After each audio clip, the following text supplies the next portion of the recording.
Yo, what is up guys? It's Pedro here, and in today's video I will be going over 5 players that have impressed during week 2 of the Washington Commanders training camp. So if you guys are new, make sure to subscribe for Washington and NFL content. Also, make sure you guys check out Real Time Fantasy Sports. Link is in the description. Let's get right into it. So we are basically done with 2 weeks of training camp. Today they have the practice, so I'll have a recap video of that tomorrow. But there have definitely been some standouts so far in training camp, and we're going to talk about that in today's video. Some big name guys and some low key guys. So the first guy that's been a standout is Benjamin StJuice so far in training camp. He's looked really good. When I was there, he was locking down the other receivers in the one-on-one drills. I'll show you guys a clip of him against Jahan Dotson in a second. He is a little bit handsy, and that was kind of a concern coming out of college, and you could see that sometimes in the one-on-one drills, and a lot of the times that's going to get called, but that's something simple he can get fixed. But he's looked really good, not only in the drills but also in the 11v11, consistently locking down some of these receivers. And he's probably going to play in the slot this year, but I would not be surprised if he ends up being on the outside next year, depending on how he looks, but also more importantly, how William Jackson III looks. Because if William Jackson III is what we thought he would be, then, he's going to be on the outside with Kendrick Fuller. But if not, then maybe Benjamin StJuice will be your starting outside corner. But regardless, Benjamin StJuice is going to play this year, likely as a starting, slot guy, and he's looked good for sure. Here's a clip of him against Jahan Dotson, and again, a little bit handsy, and it was hard to get a good angle because these guys right here were in front of it. But here you guys can see him going up against Jahan Dotson. They're blocking it right there, but he makes a good play on the ball and is able to kind of intercept it. Again, kind of handsy, but still you can see, he's been doing a really good job, and he's keeping up with Terry, with Jahan, Cam Sims, whoever they put on him, or whoever they line up on the other side of him. He's been doing pretty well. And of course there's been a couple plays where he gets beat, like Dax Milne beat him once, but like for the most part Benjamin StJuice has been getting the better of the opposing receivers, and that is really good news for the Commanders. And the biggest thing for him this year is really staying healthy, because he did, like, you saw some flashes from him last year when he did play, but he had those 2 concussions, and he kind of played like 6-7 games. So really unfortunate season last year for him in terms of like health wise. So hopefully he can stay healthy this year, because he's looked good this offseason. He's got a great mindset, and yeah, seems like he should have a big year for sure for the Washington Commanders. Next guy, this one's an obvious one. It's Colt Turner. He's been really good for the Washington Commanders, consistently getting red zone targets, and when I was there, made a couple really good catches. I'll show you guys one of them, because I know you guys like to see the clips of players that I'm talking about. But he's been a big red zone threat, and John Bates has been out, Logan Thomas has been out, so Colt Turner's been the main target, and he did get hurt yesterday, had a little bit of a hamstring injury, so hopefully he's okay. We'll see if he practices today on the FedEx Field practice. I doubt it. The bigger thing, will he be there on Monday for the first day back from training camp after the practice, because he's going to have an off day tomorrow, so we'll see on Monday if he is back. Hopefully he is, though, because the tight end room's looking pretty thin with Logan, John Bates, Colt Turner, and Sammis Reyes all out with injuries, because Sammis Reyes has also a hamstring injury that he had last practice. But Colt Turner's been looking really good, and he's been one of Carson Wentz's favorite targets, if not the favorite target. So I'll play it right here. Shout out Josh Taylor for the clip, and this is when I was there as well, but you guys can see Colt Turner right there. He's a solid route runner, gets open, makes a nice kind of diving catch, and all the DBs and linebackers were saying it's incomplete. It was a catch. It was a catch for sure.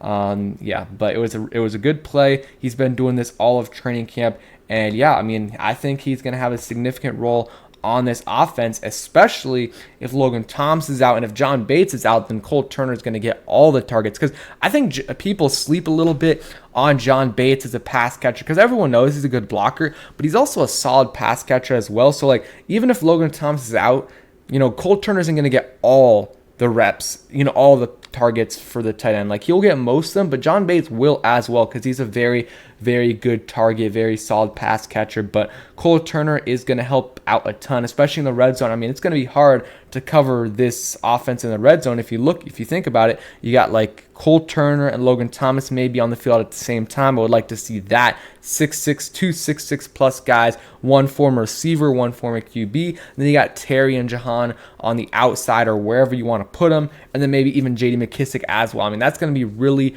really tough for the opposing defense to stop him. So Colt Turner has definitely been a standout so far. He's also a really, really nice guy as well. So definitely rooting for Colt Turner. Okay, so next one, Cam Curl. Don't have any clips from Cam Curl, but he's had a very, very good, training camp so far. John Kine's been raving about him. It's hard to tell with a lot of these defensive players, especially if they don't make, that many interceptions.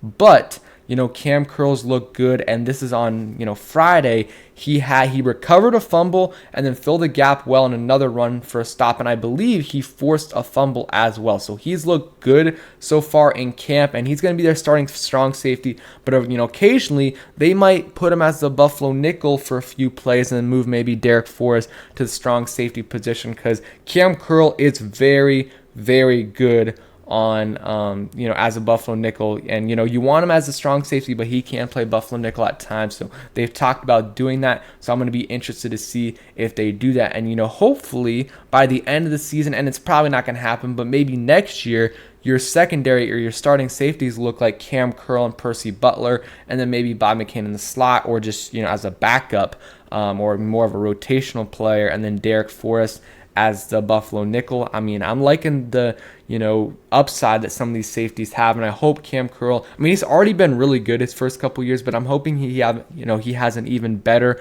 third year, because all Commanders fans know how good Cam Curl is, but the rest of the league really doesn't know how good he is, because of course 7th round picks, guys like that, don't really get the respect that they deserve. But Cam Curl, I think he will have a big year for sure. Okay, so our next guy is another guy in the secondary, and that is Kendall Fuller. Kendall Fuller has been a standout in camp so far, not only in week 1, where he was amazing, but week 2 as well. He's been very, very solid. Had an interception off Carson Wentz. So did Cameron Curl, who we talked, who was the last player. But Kendall Fuller has had a ton of big plays and has looked really, really good over the first 2 weeks of camp. And, he's been very, very solid for the Commanders the last couple years, and of course in his first stint here as well. So, we know what we're getting from, Kendall Fuller at the minimum.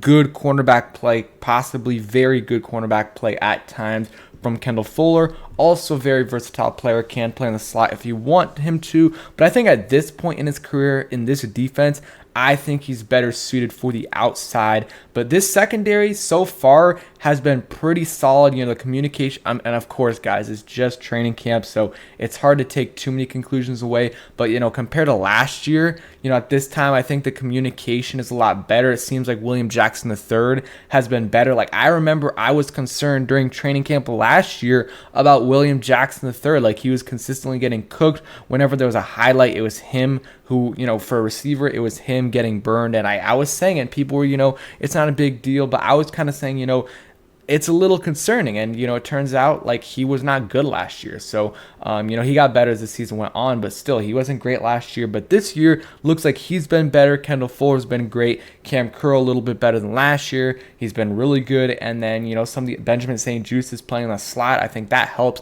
Still don't like the depth at the cornerback position. Like, I would add maybe another guy in there, like a vet, because, your guys right now are Corn Elder, Christian Holmes and Danny Johnson, with a couple, 3 USFL guys in there as well. But the secondary overall, though, looking a lot better than it was last year. And I'm excited to see what these guys can do. And they're going to be led by Kendall Fuller and Cam Curl, the studs of our secondary. And you guys can see this right here from last year. Like, the receivers that Kendall Fuller, he went up against, for those snaps, and he allowed these amount of yards. So Mike Williams was 6, Calvin Ridley 21, Tyreek Hill 18. You guys can see the rest right here. So we locked down some, big time receivers right there. And yeah, I think he's one of the more underrated receivers, or sorry, cornerbacks in the NFL. So let's see. Next guy, and this is a little bit more the under the radar guy. I was kind of debating between two.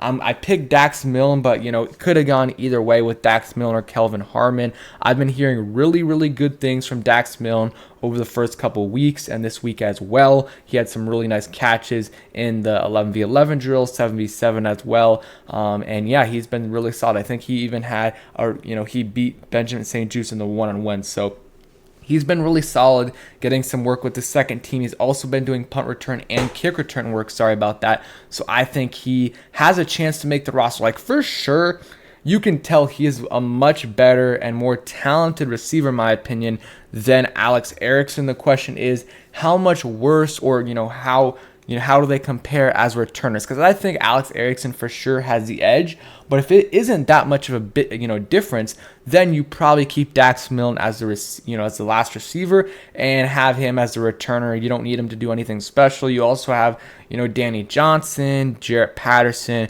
Those guys possibly could make the roster and return as well. And Jahan Dott's can be a spot returner as well. So they have options for sure. Dax Milne has looked good though. An honorable mention, I'm going to say, one of them is Kelvin Harmon. He looked, it was only one day, because the thing is why I didn't really want to put Harmon is because I don't really know, because the media hasn't really been talking about him too much. But like the day I was there, he had like 5 or 6 catches in the 7v7/11v11, which is more than anyone else had. And I didn't even see any tweets about it because, I understand he's on the third team, really not going to get many clicks.